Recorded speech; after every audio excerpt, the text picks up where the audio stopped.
What's going on, YouTube? It's your boy Vape Daddy here, and we got a little bit of news for the residents who live in Ontario, like myself.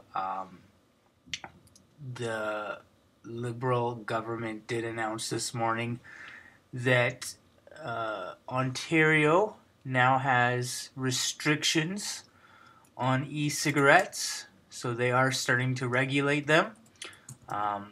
The Associate Minister of Health, Deepika Damerla, did make an announcement this morning stating that our proposed legislation would ban the sale and supply of e-cigarettes to anyone under the age of 19, prohibit the use of e-cigarettes in places where smoking of tobacco is prohibited, ban the sale of e-cigarettes in places where the sale of tobacco is prohibited, and prohibit the display and promotion of e-cigarettes in places where e-cigarettes or tobacco products are sold or offered for sale.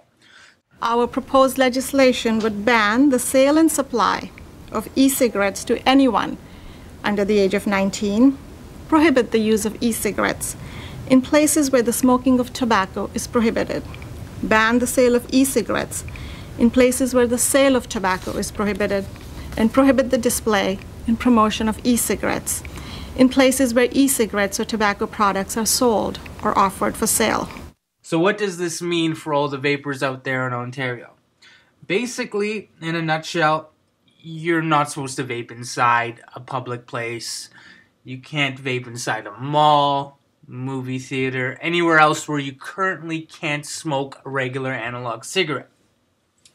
Is this a major deal? Well, kind of, for the fact that they're treating the electronic cigarette similar to the tobacco cigarette, which they are not the same thing. I myself, I'm not the kind of guy who will, start vaping in the mall or at the movie theater, but needless to say, I don't believe that it should be put in the same light as a regular cigarette. What does this mean for vape shops?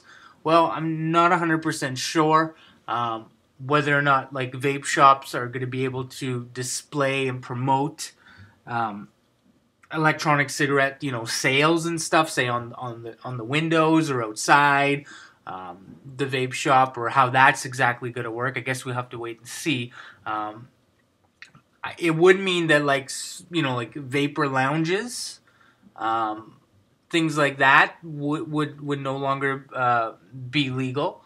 I know there are some vapor lounges. I'm not sure what it means for things like certain vape meets. I know there's vape meets that go on in the area at certain pubs, and the pub owners allow those vape meets to happen and users to vape. I'm not sure what's going to happen with that. I would assume that those are no longer going to be mainstream. They may go underground. And a big thing like Vape Can. Vape Can is indoors every year. What's going to happen with Vape Can in just outside Toronto? That's a big vaping convention every year now. Is that going to end up having to go outdoors? I'm not sure. Another thing that they did mention as well is the phasing out of menthol cigarettes. So that's going to be phased out in the next 2 years. So the Liberal government finally putting legislation out to regulate e-cigarettes in Ontario. Tell us what you think here. I am Vape Daddy signing off. Peace.